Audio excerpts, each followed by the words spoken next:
இது உங்கள் political park. நான் உங்கள் நண்பன். இன்றைய தினத்தில் ரெண்டு விஷயங்களை பற்றி தான் பேச போகிறோம். ஒன்று என்னென்னு பார்த்தீங்கன்னா, டிவிகேனுடைய எம்எல்ஏ விலை பேசினது, அதனால் கைது செய்யப்பட்ட நபர்கள். ரெண்டாவது என்னென்னு பார்த்தீங்கன்னா, அதிமுகவில் நடக்கக்கூடிய சில சம்பவங்கள். இந்த ரெண்டு வீடியோ மட்டும்தான் இதில் பேச போகிறோம். முதல் வீடியோ என்னென்னு பார்த்தீங்கன்னா, அதிமுகவை பற்றி ஃபஸ்ட்டு பார்த்துடலாம். அதிமுகவில் இப்போ சமீப காலங்கள் நடக்கிற விஷயங்கள்லாம் உங்களுக்கு எல்லாத்துக்குமே தெரியும். இது ஒளிமுறைவில் எதுவும் கிடையாது. ஏன்னு கேட்டிங்கன்னா, இங்கேருந்து ஒரு 4 பேர் ஃபஸ்ட்டு வந்தாங்க. அப்புறம் பார்த்திங்கன்னா இப்போ 2 பேர் வந்திருக்காங்க. மொத்தம் 6 பேர் வெளியேறிட்டாங்க. இன்னும் சில தலைகள் வெளியே வரும் அப்படின்னு சொல்லிட்டு எந்த மாற்று கருத்தும் இல்லை. அதுக்கு முன்னாடி எஸ்பி வேலுமணி அவர்களுக்கு ஒரு சின்ன பதவி ஒன்று கொடுக்கப்பட்டது. சின்ன பதவி இல்லை, அது கொஞ்சம் பெரிய பதவி தான். ஏன்னு கேட்டிங்கன்னா, துணை பொதுச் செயலாளர் பதவி ஐயா எடப்பாடி பழனிசாமி அவர்கள் அவங்களுக்கு கொடுத்தாங்க. கொடுத்ததுக்கு ஐயா எஸ்பி வேலுமணி அவர்கள் அதை நிராகரிச்சிட்டார். அது காரணம் என்னென்னு பார்த்தீங்கன்னா, அதுக்கு முன்னாடி நம்ம சேனலை சப்ஸ்கிரைப் பண்ணி இங்கே தெரியுற QR பயன்படுத்துங்கன்னு சொல்லிட்டு நம்ம இந்த வீடியோக்குள்ளே போயிடலாம். அதுக்கு முன்னாடி என்ன பண்ணாருன்னு பார்த்தீங்கன்னா, ஐயா வேலுமணி அவர்கள் என்னை சேர்ந்த மாவட்ட செயலாளர் எல்லாத்தையும் நீங்கள் டெலீட் பண்ணி விட்டீங்க, பதவியை பறிச்சிட்டீங்க. அவங்களுக்கு மாவட்ட செயலாளர் பதவி இல்லாத நான் இத்தனை வருஷமாக எனக்கு கீழே வேலை செஞ்சுட்டு நம்ம கட்சிக்காக பணத்தையும் உழைப்பையும் கொட்டி வேலை செஞ்சவங்களுக்கு பதவி இல்லாமல் நான் துணை பொதுச் செயலாளராக இருந்தேன்னா அது அவங்களுக்கு பண்ணுற நம்பிக்கை துரோகம் இல்லையா அப்படின்னு சொல்லி கேட்டார். அவர் யாரை சொன்னார் தெரியுமா? வேலுமணி, தங்கமணி, காமராஜ், நத்தம் விஸ்வநாதன், KC வீரமணி, KP அன்பழகன், இவங்க எல்லாத்தையும் தான் அவர் சொன்னார். ஏன்னு கேட்டீங்கன்னா, இவங்க எல்லாருமே பணத்தை கொட்டி தன்னுடைய உழைப்பை கொட்டி இந்த அதிமுகங்கிற இந்த கட்சியை தூக்கி நிறுத்துறதுக்கு அவங்க எவ்வளவு பாடுபட்டாங்க. இதையெல்லாம் மறந்துட்டு என் ஒருத்தனுக்கு பதவி கொடுத்தா எல்லாம் சமாதானம் ஆயிடுவாங்களா? எனக்கு பதவியெல்லாம் வேண்டாம், இவங்களுக்கு திரும்ப அந்த இது ஒப்படைக்கணும் அப்படிங்கிற மாதிரி கொஞ்சம் கடுமையாக பேசியிருந்தார். இவங்க இவருடைய ஆதரவாளர்கள் கூட்டம் இன்னைக்கு நடந்துச்சு. அதில் பார்த்தீங்கன்னா, ஐயா எடப்பாடி பழனிசாமி அவர்களோட படம் இல்லை அப்படிங்கிறது கூட ஒரு சம்பவமாக பேசிக்கிட்டு இருந்தாங்க. சரி, ஓகே. இப்போ வரிசையாக ஆட்கள் அங்கே தாவேக்கால போய் இணைஞ்சிக்கிட்டு இருக்கிறாங்களே. அதாவது பார்த்தீங்கன்னா, குறைஞ்சபட்சம் 6 பேர் வெளியே போயிட்டாங்க. 6 பேரும் வெளியே போயிட்டாங்களே. இப்போ இத்தனை பேர் வெளியே போகிறாங்களே, ஏன் என்ன பண்ணலாம்? அதாவது ஐயா எடப்பாடி பழனிசாமி ஒரே ஒரு விஷயம் தான் சொன்னார். என்னென்னு பார்த்தீங்கன்னா, துரோகிகள் வெளியேறுகிறார்கள். அதிமுகவை பிடிக்கல, எனக்கு அவங்க துரோகம் பண்ணுறாங்க அப்படின்னு சொல்லிட்டு நானே வெளியேற்றலான்னு நினச்ச ஆட்கள் எல்லாம் வெளியே போயிட்டாங்க. இனிமேல் அதிமுகவுக்கு பொற்காலம் தான். ஏன்னு கேட்டிங்கன்னா, எனக்கு இருந்த அந்த கஷ்டகாலம் ஒளிந்தது. இனிமேல் பார்த்தீங்கன்னா, நம்ம தொண்டர்கள் மகிழ்ச்சியாகவும் புத்துணர்ச்சியாகவும் மிகவும் எழுச்சியாகவும் வேலை செய்வாங்க. இதை பற்றி இனிமேல் கவலையப்படாதீங்க. நம்ம கட்சி இனிமேல் தான் வேற லெவலில் சந்திக்க போகுது தேர்தலை அப்படின்னு சொல்லிட்டு எடப்பாடி அவர்கள் சொல்லியிருக்காங்க. என்னென்னு பார்த்தீங்கன்னா, அவரே காத்திருந்து சொல்வது போல சொல்கிறார். என்னன்னு பார்த்தீங்கன்னா, இந்த ஆளுங்கெல்லாம் போட்டும்ப்பா அப்படி நாங்கள் தலைவர்கள் தான் போயிட்டாங்கப்பா, தொண்டர்கள் அப்படியே தான் இருக்காங்க, ஆணி அடித்த மாதிரி. எங்களுக்கு தொண்டர்களோட ஆதரவு போதும், தலைவர்கள் போனால் போயிட்டு போகிறாங்க, ஐ டோன்ட் கேர்ன்ட்டார் ஒரே வார்த்தையில். அதாவது அவர் என்ன சொல்ல வர்றாருன்னு பார்த்தீங்கன்னா, போனவங்களை பற்றி கவலை இல்லை, நான் புதுசாக ஆள் சேர்த்தி நான் 234 தொகுதிக்கும் என்னால் மீண்டும் அதிமுகவை ஜெயிக்க வைக்கிறதுக்கான வாய்ப்பு நான் 100% கட்டிருக்குது. நான் இதை பற்றியெல்லாம் ஒன்றும் கவலையே பட மாட்டேன், யார் போனாலும் கவலை பண்ண மாட்டேன். 50 வருஷத்தை கட்சி அழிவு விட்டுருவுனா அவ்வளோ சீக்கிரம் அழிவு விட மாட்டேன், எல்லாத்தையும் வச்சு செய்வேன்.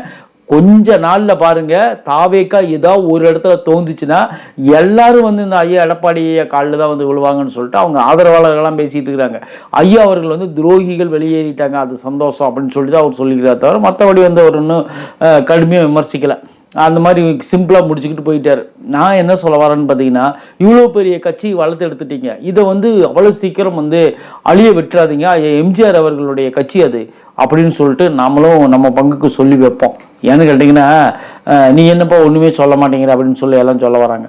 அதனால தான் நான் சொல்கிறேன், மீண்டும் தேர்தல் வந்தாலும் தாவேக்கா தான் இடம்பெற்று 200 இடங்களை ஜெயிக்கும், அதில் எந்த மாற்று கருத்தும் இல்லைன்னு சொல்லிட்டு காங்கிரஸ் MP ஜோதிமணி சொல்லிக்கிறாங்க.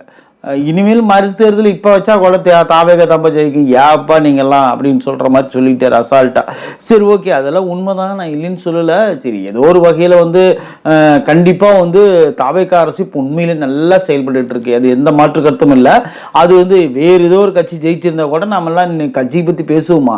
நம்ம பாட்டுக்கு வேலை செஞ்சுட்டு இருப்போம். அது என்னமோ நடந்துட்டு போகுது, சட்டசபையா ஏதோ ஒரு சபை, கிராம சபையா ஏதோ ஒன்று நடந்துட்டு போகுது, அதை பற்றி நம்ம கவலையில்லைன்ட்டு போயிட்டு இருப்போம்.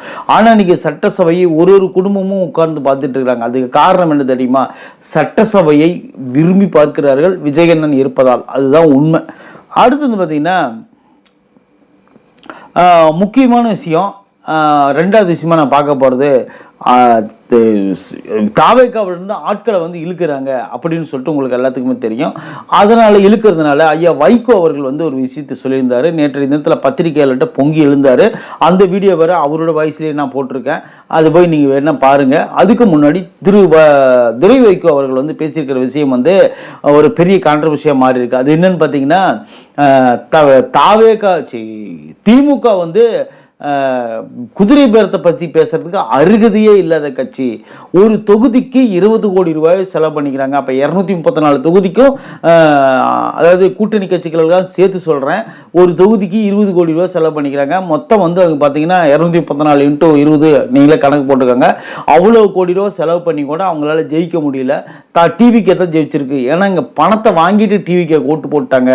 அதாவது மக்கள் வந்து விஜய் தான் விரும்புகிறாங்கங்கிறத இன்னைக்கு புரிஞ்சுக்கோங்க. இது வந்து சோபா மாடலும் கிடையாது, கண்டெய்னர் மாடலும் கிடையாது, குதிரை பேரமும் கிடையாது, கழுது பேரமும் கிடையாது. அப்படியெல்லாம் குதிரை பேரம்னா எங்களுடைய டீமில் இருக்கிற 2 பேரை நீங்கள் ஏன் தூக்கிட்டு போயிட்டீங்க? முழுசும் அங்கேயே போயிட்டாங்களே, திமுகவுக்கு போயிட்டாங்களே. இப்போ நான் கூப்பிட்டா கூட போன் எடுக்க மாட்டேங்கிறாங்க. அப்புறம் எப்படி போய் நான் சொல்கிறது? அப்படிங்கிற மாதிரி வந்து துரை அண்ணன் வந்து பேசியிருக்கிறது உண்மையிலே பெரிய விஷயம். ஏன்னு கேட்டிங்கன்னா, அவர் வந்து பயங்கரமாக திமுக வந்து கடுமையாக சாடி இருக்காரு. அப்படிங்கிறதுல எந்த மாற்று கருத்தும் கிடையாது. அடுத்து வந்து பார்த்தீங்கன்னா, குதிரை பேரம் பேசுகிறாங்க அப்படிங்கிறத தாண்டி செந்தில் பாலாஜி இருக்கார்ல, அவருடைய சகோதரர், அப்புறம் வந்து பார்த்தீங்கன்னா இந்த கரூரில் சக்தி மெஸ் வச்சுக்கு நடத்தக்கூடிய ஒரு சிலர் வந்து அவங்களுடைய செயலாளர், அவங்க சொந்தக்காரங்க, அந்த விளையாட்டுத்துறை அமைச்சர் என்னமோ சொன்னாங்க. அவங்களெல்லாம் வந்து என்ன பண்ணுறாங்கன்னு பார்த்தீங்கன்னா, இங்கே இருக்கிற ஆட்களை வந்து பேரம் பேசிகிட்டு இருக்காங்க. 35 கோடி ரூபாயிலிருந்து 50 கோடி ரூபா வரைக்கும் அவங்களுக்கு வந்து பேரம் பேசி, நம்ம கட்சிக்கு வந்துடுங்க, நீங்கள் ராஜினாமா பண்ணிடுங்க, விஜய்க்கு எதிராக நீங்கள் பண்ணுங்க அப்படின்னு சொல்லி பேசுகிறாங்க. அதில் வந்து பார்த்தீங்கன்னா ஊத்தங்கரையை சேர்ந்த எம்எல்ஏ வந்து இளையராஜா அவரை வந்து பேரம் பேசியிருக்காங்க அப்படின்னு குறிப்பிட சொல்லப்படுது. இதில் வந்து ஒரு 3 பேர்த்த வந்து கைது செஞ்சுருக்காங்க. குறிப்பாக வந்து பார்த்தீங்கன்னா தாவேக்கனுடைய ஆட்சி கவிழும் அப்படிங்கிற வந்து மாதிரி நிறைய பேர் வந்து வேற விதமாக பேசி, அதாவது எம்எல்ஏக்களை விலை பேசி வாங்கலாம் அப்படிங்கிற ஐடியாவில் குதிச்சிருக்காங்க. அப்படிங்கிறதுக்காக அவங்க பேரம் பேசுகிறவங்கள 3 பேர்த்த கைது பண்ணியிருக்காங்க அப்படிங்கிறதும் குறிப்பிடத்தக்கது. நான் என்ன சொல்ல வரேன்னு பார்த்தீங்கன்னா, இங்கே இருக்கிற ஆட்களை பேரம் பேசுறதுங்கிறது வந்து சாதாரண விஷயம் கிடையாது. ஏன்னு கேட்டிங்கன்னா, விஜயண்ணன் நிறுத்தின ஆட்கள் எல்லாமே விஜயண்ணன் நம்பிக்கைக்குரிய ஆட்கள் நிறுத்தினாங்க.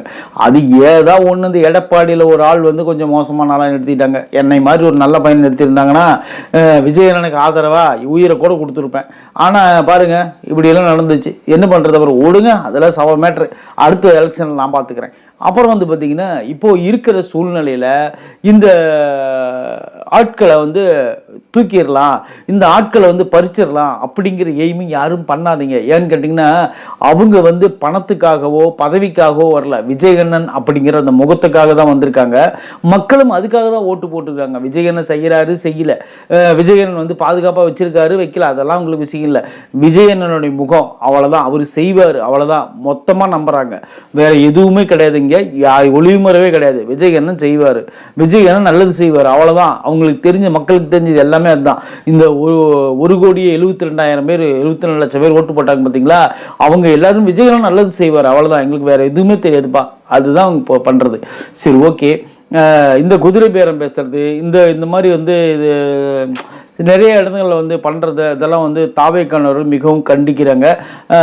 ஏப்பா, நாங்கள் குதிரை பேரம் பேசுகிறோன்னா எங்களுக்கு கோவம், நீங்கள் கோவப்படுறீங்க, நீங்கள் மட்டும் அதிமுகவிலிருந்து ஆட்களை கூப்பிடுறீங்களா, அது என்ன பேரான்னு சொல்லி உடனே திமுக காரங்கெல்லாம் கொந்தளிக்கிறாங்க. அதுக்கும் வந்து நிர்மல்குமார் அவர்கள் வந்து பதில் சொல்லியிருந்தாங்க. அமைச்சர் என்ன சொல்லிக்கிறாருன்னு பார்த்தீங்கன்னா, அவங்களா விருப்பப்பட்டு வர்றாங்க, நாங்கள் ஒன்றும் போய் வந்தால் வாங்க, என்ன காசு தரேன் வாங்கன்னு சொல்லி கூப்பிட்டு வந்தோமா, இல்லை வேறு ஏதாவது பொருள் தந்தோன்னு கூப்பிட்டு வந்தோமா, அப்படிலாம் கிடையாது. நாங்கள் வந்து அவங்கள கூப்பிடவே கிடையாது, அவங்களா விரும்பி எங்ககிட்ட வர்றாங்க. அப்படிங்கும்போது நாங்கள் என்ன பண்ண முடியும் அப்படின்னு சொல்லிட்டு இவங்க கேட்குறாங்க. இவங்க கேட்குறது நியாயமான விஷயம். இவங்க வந்து கூப்பிடாமலே அவங்க வர்றதுக்கும் நீங்கள் போய் பேரம் பேசி கூப்பிடுறதுக்கும் வித்தியாசம் இருக்குல்ல. அதுதான் இந்த வீடியோவில் வந்து நம்ம பேசிகிட்டு இருக்கிறோம். சரி, ஓகே. உண்மையிலேயே அவங்க வந்து கூப்பிட்டு இருந்தாங்கன்னா கண்டிப்பாக 3 பேர்த்த கைது செஞ்சுருக்காங்க. சும்மா கைது செய்வாங்களா, ஏதோ ஒன்று விஷயம் இருக்க போய் தான் கைது செஞ்சுருக்காங்க அப்படின்னு சொல்லிட்டு நாட்டு மக்களுக்கெல்லாம் தெரியாமலாம் இருக்கும். சரி, நம்ம பார்த்துக்குவோம். இன்னும் நிறைய சம்பவங்கள் காத்திருக்கு. இந்த சம்பவங்கள் ஒவ்வொன்றா உங்களுக்கு வந்து நான் சொல்லிக்கிட்டே இருப்பேன். நீங்கள் கேட்டு தெரிஞ்சுக்கிட்டே இருங்க. நன்றி, வணக்கம்.